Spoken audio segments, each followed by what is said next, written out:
Free ആയി എങ്ങനെ UK bus licence എടുക്കാം.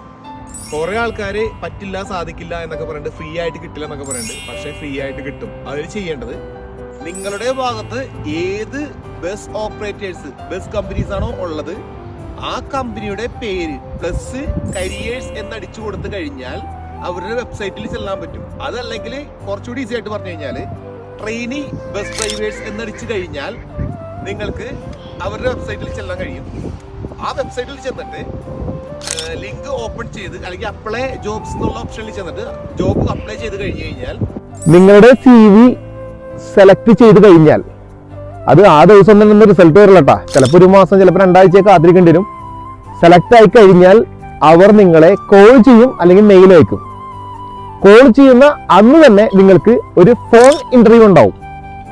ഫോൺ ഇന്റർവ്യൂ പാസ്സായി കഴിഞ്ഞാൽ നിങ്ങൾക്ക് ഫേസ് ടു ഫേസ് ഇന്റർവ്യൂവിനെ അവർ വിളിക്കും. അവരുടെ ഓഫീസിൽ ചെന്ന് face to face interview attend ചെയ്യണം. ഫേസ് ടു ഫേസ് ഇന്റർവ്യൂ പാസ്സായി കഴിഞ്ഞാൽ അടുത്ത കടമ്പ നിങ്ങൾ റിട്ടേൺ ടെസ്റ്റ് അന്ന് തന്നെ അറ്റൻഡ് ചെയ്യണം. റിട്ടേൺ ടെസ്റ്റിൽ വരുന്നത് റോഡ് നിയമങ്ങളും പിന്നെ പൗണ്ട് കാൽക്കുലേഷനും അങ്ങനെയുള്ള സംഭവങ്ങളൊക്കെയാണ് വരുന്നത്. ആ റിട്ടേൺ ടെസ്റ്റ് പാസ്സായി കഴിഞ്ഞാൽ നിങ്ങൾക്ക് അടുത്ത കടമ്പ എന്ന് പറയുന്നത് നിങ്ങളെ റോഡ് ടെസ്റ്റ് ഉണ്ടാവും. റോഡ് ടെസ്റ്റായിട്ട് നിങ്ങൾക്ക് കിട്ടുന്നത് ഒരു വ്യാനോ അല്ലെങ്കിൽ കാറോ ആയിരിക്കും. ഈ ഒരു സമയം ഒരു ട്രെയിനർ അടുത്തുണ്ടാവും. ഈ ട്രെയിനർ നമ്മളെ ഫുൾ വാച്ച് ചെയ്യും. ഫുൾ വാച്ച് എന്ന് പറഞ്ഞു കഴിഞ്ഞാൽ കാർ ഓടിക്കുന്ന സമയത്ത് മിറർ നോക്കുന്നുണ്ടോ, 8 സെക്കൻഡിനുള്ളിൽ മിറർ നോക്കുന്നുണ്ടോ, സൈഡ് നോക്കുന്നുണ്ടോ, ബാക്ക് നോക്കുന്നുണ്ടോ, ഫ്രണ്ട് നോക്കുന്നുണ്ടോ, പെഡസ്ട്രീനെ നോക്കുന്നുണ്ടോ, അത് നോക്കുന്നുണ്ടോ, എല്ലാം ചെക്ക് ചെയ്യും പുള്ളി. ഒരു എക്സാമിനർ അവിടെ ഇരിക്കുന്നത് നമ്മളെ ചെക്ക് ചെയ്യാനാണ്. ഈ എക്സാമിനർ നമ്മളെ ടൗണിൽ കൊണ്ടുപോകും, റൗണ്ട് അബൌട്ടിൽ കൊണ്ടുപോകും, നാരോ റോഡുകളിൽ കൊണ്ടുപോകും. എന്ന് പറഞ്ഞാൽ മാക്സിമം ഇട്ട് നമ്മളിട്ട് അങ്ങേര് കറക്കുണ്ടാവുള്ളിട്ട്. അപ്പൊ എനിക്ക് മനസ്സിലാവും നമ്മൾ ബസ് ഓടിക്കാൻ കഴിവുള്ളവനാണോ ഇല്ലയോ, കാർ ഓടിക്കുന്നത് മര്യാദക്കാണോ, നമ്മുടെ ശ്രദ്ധ റോട്ടിലാണോ, അല്ലെങ്കിൽ നമ്മുടെ മൈൻഡ് പോകുന്നുണ്ടോ എന്നെല്ലാം പുള്ളിക്ക് മനസ്സിലാവും.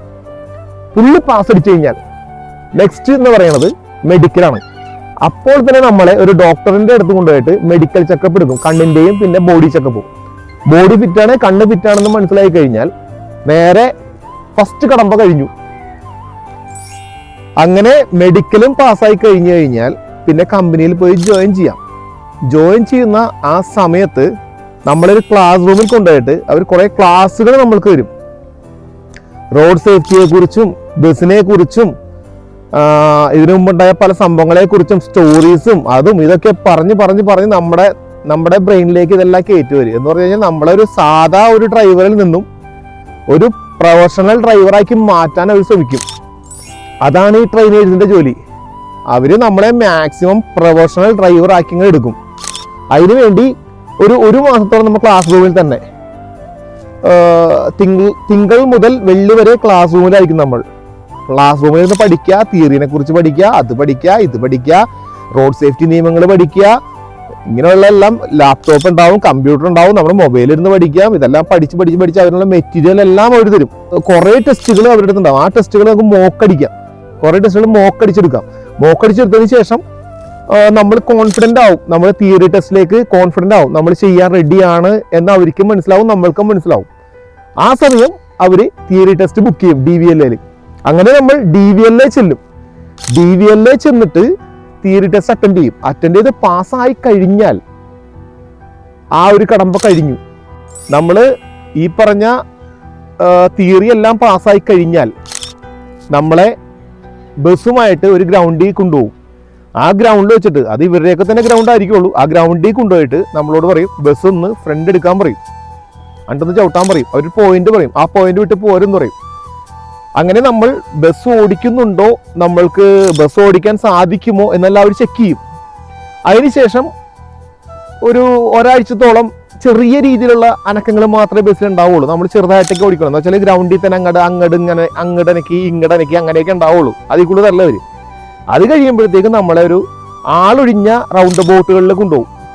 അവിടെ കൊണ്ടുപോയിട്ട് നമ്മൾക്ക് ഓടിച്ച് കാണിച്ചു തരും എങ്ങനെയാണ് ഫ്രണ്ട് വളക്കണം, എങ്ങനെ ബാക്ക് വളക്കണം, ഏത് ടയർ എവിടെയൊക്കെ വരണം എന്നല്ല ഒരു പൊസിഷനൊക്കെ പറഞ്ഞു തരും.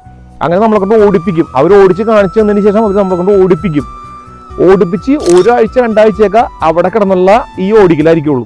അങ്ങനെ ഓടിച്ച് നമ്മൾക്ക് മനസ്സിലാവും ബസ് നമ്മുടെ കയ്യിൽ നിന്ന് വഴങ്ങാറായി, കുഴപ്പമില്ലാന്ന് അവർക്കും മനസ്സിലാവും. അങ്ങനെ അവർക്ക് മനസ്സിലാവുന്ന സമയത്ത് അവർ നമ്മളെന്ത് ചെയ്യും, കുറച്ചുകൂടി ട്രാഫിക്കുള്ള സ്ഥലത്തേക്ക് കൊണ്ടുപോകും.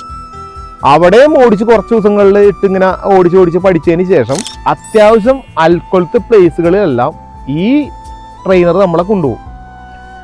അതും കഴിഞ്ഞിട്ട് ട്രെയിനറിന് മനസ്സിലാവും നമ്മളുടെ ഫോൾട്ട് ഏതാണ്, നമ്മൾ ചെയ്യുന്ന മിസ്റ്റേക്ക് ഏതാണ്, മിററാണോ, സൈഡാണോ, ബാക്കാണോ, ഫ്രണ്ടാണോ, ഇനി പെഡസ്ട്രിയനെ കാണുമ്പോൾ വണ്ടി ചവിട്ടുന്നില്ലേ, ട്രെയിനർ എല്ലാം മനസ്സിലായിട്ടുണ്ടാവും. അതായിരിക്കും നമ്മളെ കോൺസെൻട്രേറ്റ് ചെയ്ത് പഠിപ്പിക്കുക, നമ്മളുടെ മിസ്റ്റേക്കുകൾ തിരുത്തുക, അതാണ് അവരുടെ ജോലി. ഇതെല്ലാം മിസ്റ്റേക്കുകളെല്ലാം തിരുത്തി നമ്മളൊരു പ്രൊഫഷണൽ ഡ്രൈവർ ആക്കും പുള്ളി. അതിനുശേഷം 3 വട്ടം അവർ മോക്ക് ടെസ്റ്റ് അടിക്കും. മോക്ക് ടെസ്റ്റ് എന്ന് പറഞ്ഞാൽ ശരിക്കും എക്സാമിനർ കയറി ഇരുന്ന് ബസ് എടുത്തിട്ട് റൗണ്ട് അബൌട്ടുകളിൽ കൊണ്ടുപോകുന്ന പോലെ, ടൗണുകളിൽ കൊണ്ടുപോകുന്ന പോലെ 45 മിനിറ്റും 1.5 മണിക്കൂറൊക്കെ മോക്ക് ടെസ്റ്റ് അടിക്കും. ആ ഒരു മോക്ക് ടെസ്റ്റിൽ നമ്മൾ പാസ്സാകണം.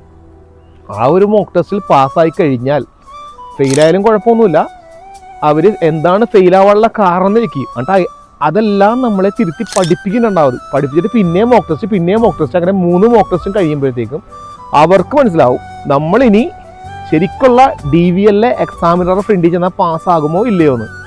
അങ്ങനെ കൺഫേം ആയതിനു ശേഷം നമ്മളെ ശരിക്കുള്ള DVLA എക്സാമിനറുടെ ഫ്രണ്ടിൽ കൊണ്ടുപോയി നിർത്തും ഡേറ്റ് എടുത്തിട്ട്. അങ്ങനെ എക്സാമിനറുടെ മുമ്പിൽ വെച്ചിട്ട് നമ്മൾ റിവേഴ്സ് ടെസ്റ്റ് നടത്തണം. ഈ 2 കോഡിൻ്റെ ഫ്രണ്ടിൽ കൊണ്ടുവന്ന് ബസ് ചവിട്ടണം. ഇത്ര ഗ്യാപ്പ് മാത്രമേ പാടുള്ളൂ. അതുകൂടാതെ റിവേഴ്സ് എടുക്കണം. റിവേഴ്സ് എടുത്തിട്ട് ഈ മഞ്ഞ ലൈൻ കണ്ടല്ലോ, ഈ മഞ്ഞ ലൈനിൽ ബസ്സിൻ്റെ ടയർ കയറാൻ പാടില്ല. ഈ ബസ് റിവേഴ്സ് ടെസ്റ്റിൻ്റെ കൂടെ show me tell me questions ഉണ്ടാവും. എന്ന് പറഞ്ഞാൽ നീ പറഞ്ഞാൽ എനിക്ക് മനസ്സിലായില്ല, നീ അത് കാണിച്ചതാ. ഈ ക്വസ്റ്റ്യനൊക്കെ കറക്റ്റായിട്ട് ആൻസർ പറയണം. ഇതിപ്പോൾ ഞാൻ ഫാസ്റ്റ് ഫോർവേഡ് ആയിട്ടാണ് കാണിക്കുന്നത്.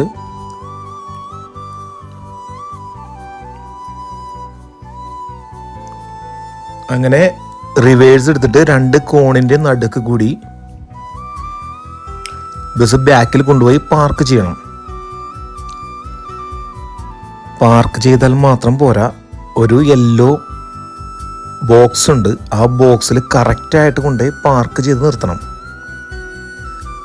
അങ്ങനെ പാർക്ക് ചെയ്തില്ലെങ്കിൽ ഫെയിലാണ്. ഇതേ കണ്ടല്ലോ യെല്ലോ ബോക്സ്, ഈ ബോക്സിൽ കൊണ്ടുവന്ന് നിർത്തണം. ഈ എക്സാമിനർ എന്ന് പറഞ്ഞ വ്യക്തി നമ്മളെ പാസ്സാക്കാൻ വേണ്ടിയിരിക്കണല്ല, നമ്മളുടെ തെറ്റുകൾ കണ്ടുപിടിക്കാതിരിക്കുന്ന ആളാ. എന്ന് പറഞ്ഞു കഴിഞ്ഞാൽ ഈ എക്സാമിനർ ചിന്തിക്കുന്നത് നമ്മളൊരു നല്ല ഡ്രൈവർ ആയിരിക്കണം എന്നാ. അതുകൊണ്ട്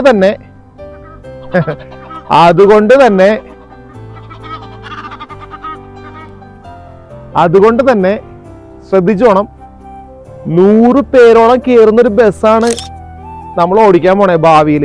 അപ്പൊ എക്സാമിനറുടെ ചിന്ത എന്താ, ഈ 100 ആൾക്കാരും സേഫ് ആയിരിക്കണം ബസ്സിന്റെ ഉള്ളില്. കഴിഞ്ഞോ? ഇല്ല. ബസ് സേഫ് ആയിരിക്കണം, ഡ്രൈവർ സേഫ് ആയിരിക്കണം, പുറത്ത് കുറെ ആൾക്കാരും വണ്ടികളും പോകുന്നുണ്ട്, അവരൊക്കെ സേഫ് ആയിരിക്കണം. അപ്പൊ അതുകൊണ്ട് എല്ലാവരുടെയും സേഫ്റ്റി പ്രമാണിച്ചിട്ട് ഈ ഒരു എക്സാമിനർ ചിന്തിക്കുന്നത് ഇവൻ എന്തെങ്കിലും ഒരു ഫോൾട്ട് ഉണ്ടാക്കട്ടെ, ഞാൻ കണ്ടുപിടിച്ചിരിക്കും, എന്നിട്ടാണ് തോപ്പിക്കും. അല്ലാണ്ട് അവൻ പോട്ടെ, പാവം, ജയിച്ചു പൊക്കോട്ടെ, എന്നാ നീ പോയി ബസ് ഓടിക്കടാ, ആ പരിപാടിയൊന്നുമില്ല ഇവിടെ. എക്സാമിനർ ചെക്ക് ചെയ്യും, നമ്മുടെ കണ്ണുകൾ ചെക്ക് ചെയ്യും, നമ്മുടെ കണ്ണുകളുടെ മൂവ്മെന്റ്. അവർക്ക് മിറർ ഉണ്ട്, അതിൽ കൂടി കാണാൻ പറ്റും നമ്മുടെ കണ്ണുകൾ. ഇടക്കിടക്ക് അവൻ റോഡിലേക്ക് നോക്കണ്ട, 8 സെക്കൻഡിനുള്ളിൽ നോക്കണ്ട, എല്ലാ മിററും നോക്കണ്ടോ, ഇത്ര സെക്കൻഡുകളുടെ വിട്ട് അവൻ ബാക്ക് സൈഡ് എല്ലാം ചെക്ക് ചെയ്യുന്നുണ്ടോ. കൂടാതെ പെഡസ്ട്രിയൻ ക്രോസ് ചെയ്യാനായിട്ട് സീബ്ര ലൈനിൽ പെഡസ്ട്രിയൻ നിൽക്കുന്നുണ്ടോ, ബസ് ചവിട്ടിയില്ലേ, ഫെയില്. നമ്മൾ കാരണം വേറൊരാൾ വണ്ടി ചവിട്ടിയോ, ബ്രേക്ക് ചവിട്ടേണ്ടി വന്നോ, അതൊക്കെ മൈനറാ, വലിയ മൈനറാ, ഫെയില് വരെ ആവാം. ബസ് സ്റ്റോപ്പിൽ കൊണ്ടുപോയിട്ട് സ്റ്റോപ്പിൽ കൊണ്ടുപോയി നിർത്തില്ലേ, നിർത്തുമ്പോൾ ഗ്യാപ്പ് പാടില്ല, ചേർത്ത് നിർത്തണം. ഇത്രയും ഗ്യാപ്പൊന്നും പാടില്ല, അത് ചെക്ക് ചെയ്യും. അത് എക്സാമിനർക്ക് തോന്നണം അത്രയും വട്ടം, 3 തുടങ്ങി അവിടെ മേളിലേക്ക് ആവാം, എത്ര വേണമെങ്കിലും പ്രാവശ്യം ബസ് സ്റ്റോപ്പിൽ നിർത്താൻ പറയാം. കുന്നിന്റെ മേളിൽ കൊണ്ടുപോയിട്ട് ചവിട്ടി നിർത്താൻ പറയും, വണ്ടി എടുക്കാൻ പറയും. കുന്നിന്റെ ഇറക്കത്തുകൊണ്ടുപോയി ചവിട്ടി നിർത്താൻ പറയും, വണ്ടി എടുക്കാൻ പറയും. റൗണ്ട് ബോട്ടിൽ കൊണ്ടുപോയി ഇറക്കും, 1 2 3 10 20 ഒക്കെ വേണമെങ്കിൽ കൊണ്ടുപോയി, അവർക്ക് സംശയം തോന്നിക്കഴിഞ്ഞാൽ. ഇനി അതുകൊണ്ട് കഴിഞ്ഞോ? ഇല്ല. മോട്ടോർ വേയുടെ ഉള്ളിൽ കയറ്റും, ഓടിക്കാൻ പറയും. കുഞ്ഞൊഴി കൊണ്ടുപോകും, വീല് ഫുട്പാത്തിൽ കയറാൻ പാടില്ല, ഫ്രണ്ട് മുട്ടാൻ പാടില്ല, അങ്ങനെയൊക്കെ. ഓടിപ്പിക്കവര്. നമ്മളെ കൊണ്ട് ആ ബസ്സിന്റെ മുക്കും മൂലയും അറിയാം, നമ്മളെ കൊണ്ട് ഓടിക്കാൻ സാധിക്കും. ഒരു പെഡസ്ട്രിയനോ ഒരു വഴിയാത്രക്കാരനോ ബസ്സിലിരിക്കുന്ന ആളോ ഇങ്ങനെ ആടാനോ കുലുങ്ങാനോ അവർക്ക് അപകടം പറ്റാനോ രീതിയിലുള്ള ഡ്രൈവിംഗ് ആണോ നോക്കും. ഇതെല്ലാം അല്ല, ഓക്കെ ആണ് എന്ന് മനസ്സിലായി കഴിയുമ്പോൾ അവരുടെ ഒരു ടൈമുണ്ട്. ആ ടൈമിനുള്ള 90 മിനിറ്റ് ഒക്കെയാണ് ഈ പറഞ്ഞ സംഭവം. ആ ഒരു സമയത്ത് നമ്മൾ ഓടിക്കുന്നതും നമ്മളുടെ ആ ഒരു റോഡ് ടെസ്റ്റ് കഴിഞ്ഞ് കുറേ ക്വസ്റ്റ്യൻസ് ഉണ്ട്. ഈ ക്വസ്റ്റ്യനൊക്കെ ചോദിച്ച് ആൻസർ എല്ലാം കറക്റ്റായിട്ട് പറഞ്ഞു കഴിഞ്ഞാൽ, പാസ്സായി കഴിഞ്ഞാൽ ലൈസൻസ് ഓക്കെ ഇതേ നമ്മുടെ ഞങ്ങളുടെ കയ്യിലേക്ക് വരും ഒരു 2-3 ആഴ്ചക്കുള്ളിൽ. ഇതിനുള്ള കംപ്ലീറ്റ് ചെലവും കമ്പനി നിർവഹിച്ചോളും. നമ്മൾ 10 പൈസ 10 പെൻസ് കൊടുക്കണ്ട, കംപ്ലീറ്റ് കമ്പനീസ് എടുത്തോളും. അതിനുശേഷം നമ്മൾക്ക് ഒരു ഡേറ്റ് തന്നിട്ട് ജോയിൻ ചെയ്യാം കമ്പനിയിലേക്ക്. ആ ഡേറ്റിന് അവർ തരുന്ന ആ ഡേറ്റിൽ നമ്മൾ ജോയിൻ ചെയ്ത് നമ്മൾ ഇവിടുത്തെ UK ബസ് ഡ്രൈവേഴ്സ് ആവും. UK ഉള്ളവർക്കാണ് ഇത് ബാധകം, പുറത്തുള്ളൊരു രാജ്യക്കാർക്കും ഇത് ബാധകമല്ല. UK ഉള്ളവർക്ക് ബസ് ലൈസൻസിന് അപ്ലൈ ചെയ്യാം, കിട്ടും. ഞാൻ എടുത്തുകൊണ്ട് ഞാൻ പറയണേ അപ്ലൈ ചെയ്തോ കിട്ടും. ബസ്സിനോട് താല്പര്യമുള്ളവർക്ക്, ബസ് ഓടിക്കാൻ താല്പര്യമുള്ളവർക്ക് അപ്ലൈ ചെയ്തോ കിട്ടും.